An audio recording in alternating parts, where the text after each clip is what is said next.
bien, bonjour à toutes et à tous, c'est Pierre de la chaîne Tech Hardware et je vous retrouve aujourd'hui pour parler du casque que j'utilise depuis plus d'un an, le Void Pro RGB Wireless de chez Corsair. Tout d'abord, nous retrouvons dans un packaging très soigné à la Corsair, le casque, le récepteur émetteur USB, une petite bonnette anti-pop, ainsi que le câble micro USB vers USB classique pour le recharger. Celui-ci est d'ailleurs assez long puisqu'il mesure presque 2 mètres. Quand on prend le casque en main, on sent tout de suite sa robustesse et la finition de ses matériaux.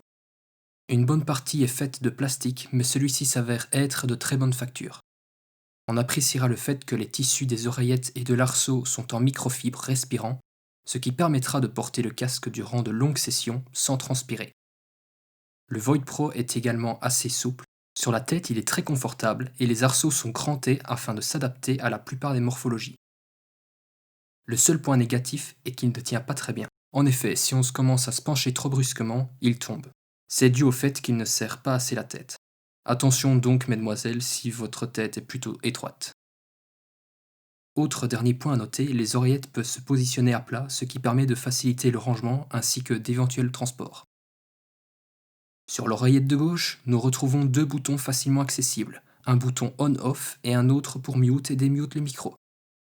En maintenant une pression sur ce dernier, on active le retour son dans le casque. A noter que le micro se coupe quand on le monte et s'active quand on le descend. Une fonctionnalité qui s'avère très pratique au quotidien, d'autant plus que son extrémité s'allume en rouge ou en vert. Il est fabriqué en une sorte de caoutchouc, ce qui lui permet à la fois de le positionner correctement devant la bouche, mais aussi d'être très résistant au choc. Au-dessus de l'oreillette se trouve une molette pour régler le son.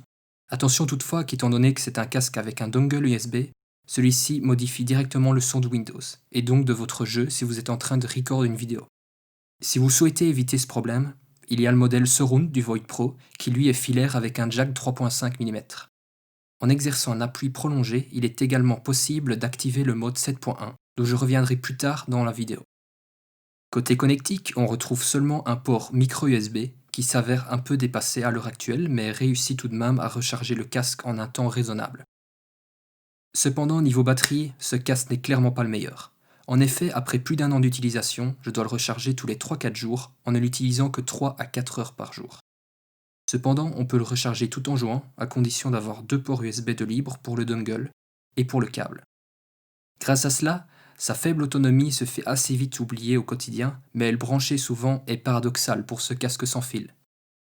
Comme dit précédemment, c'est un casque RGB, on peut donc choisir parmi des millions de couleurs pour éclairer les logos Corsair présents sur les deux oreillettes.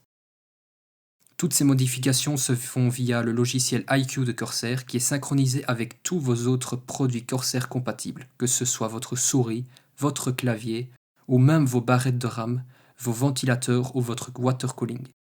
Cette application est vraiment complète et permet notamment de gérer l'équalisateur du casque, ainsi que de voir le niveau de batterie restante. C'est aussi elle qui permettra de le mettre à jour.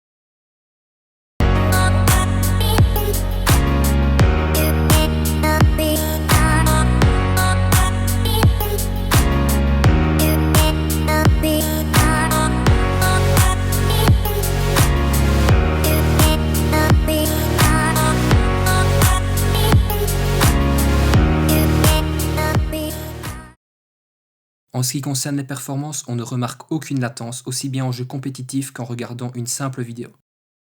Sa portée s'élève à une dizaine de mètres, ce qui est bien assez pour la plupart des utilisateurs.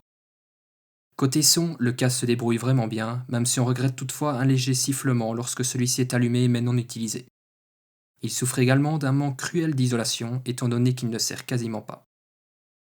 Malgré cela, le Void Pro permet une immersion totale peu importe le jeu auquel vous jouez, à condition de monter un peu le son. Enfin, le mode 7.1 géré par Dolby Headphones ne s'avère vraiment pas terrible et me paraît même désagréable à certains moments, ce qui me pousse à ne jamais l'activer, le voyant plus comme un gadget qu'un vrai atout de ce casque.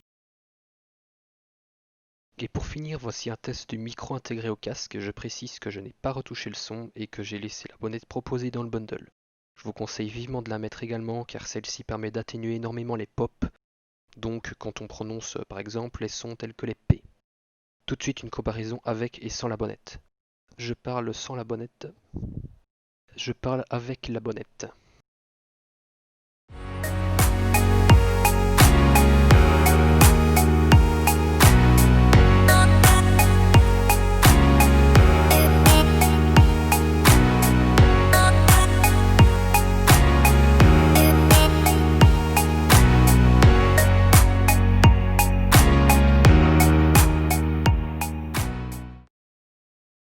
Donc globalement, je trouve que c'est un très bon casque pour tous ceux qui souhaitent acquérir du sans fil avec une bonne qualité de fabrication, mais aussi une bonne qualité de son et de micro.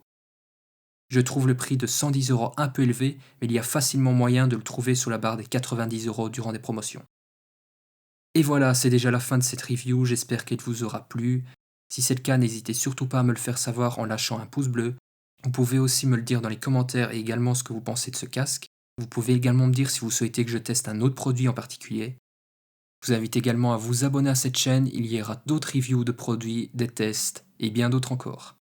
Sur ce, je vous dis à la prochaine pour une prochaine vidéo, c'était Pierre de la chaîne Tech Hardware.